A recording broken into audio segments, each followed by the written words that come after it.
विचार सुद्धा कसेच होतात. आपल्याला माहित नसतं त्या वास्तूमध्ये काय दोष आहे, पितृदोष आहे का, त्या वास्तूमध्ये घरामध्ये कशा प्रकारे त्या लोकांना वागणूक दिली जाते, घरामध्ये काय प्रकारे हा स्वयंपाक बनवला जातो, शिव्या शाप देऊन मनात क्लेश ठेवून स्वयंपाक बनवलेला आहे का.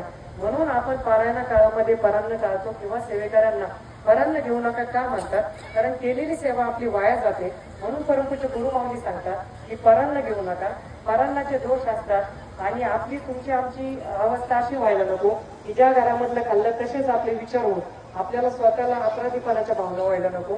तर सांगण्यासारख्या खूप गोष्टी असतात. पारायणाच्या निमित्ताने तुम्ही थकलेले असतात, वेगवेगळे यज्ञ या सेवा चालतात.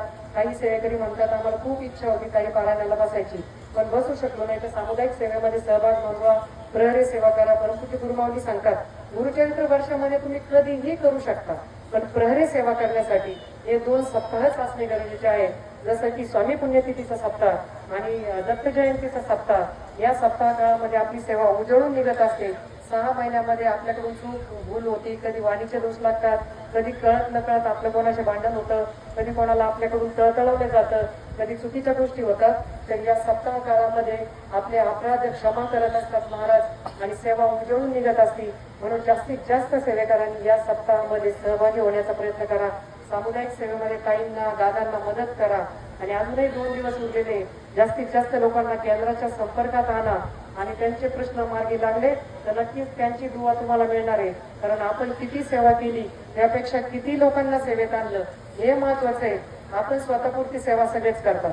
आपण मुजरा करून मागतो तरी काय महाराजांना, माझ्या मुलीचं लग्न अमुक ठिकाणी जमू दे, माझ्या मुलाला जॉब अमुक ठिकाणी मिळू दे, माझ्या मिस्टरांचं प्रमोशन होऊ दे, मला बांधाजवळचीच जमीन मिळू दे, माझं घर अमुक ठिकाणीच मिळू दे, माझी सुल्लय बडबड करते तिला शांत कर, मला शेजारचा खूप त्रास आहे, तिच्यापेक्षा जास्त चांगली साडी मिळू दे, मला चांगल्या प्रॉपर्टी होऊ दे, तिचा दागिन्यावरती गर्व करते, मला दागिना चांगला मिळू दे.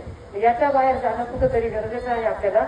आपण स्वतःसाठी मागतो तर मुजरा करून आजपासून प्रत्येकाने म्हणा की मार्गाचा प्रचार प्रसार करून घ्या, नवीन सेवेकरी मार्गात येऊ द्या, तुम्हाला आवडणारं वर्तन माझ्याकडून करून घ्या, केंद्राच्या आचारसंहितेप्रमाणे माझं वागणं होऊ द्या, माझ्या वागण्यामुळे तुमचं आणि मार्गाचं नाव खराब होऊ देऊ नका.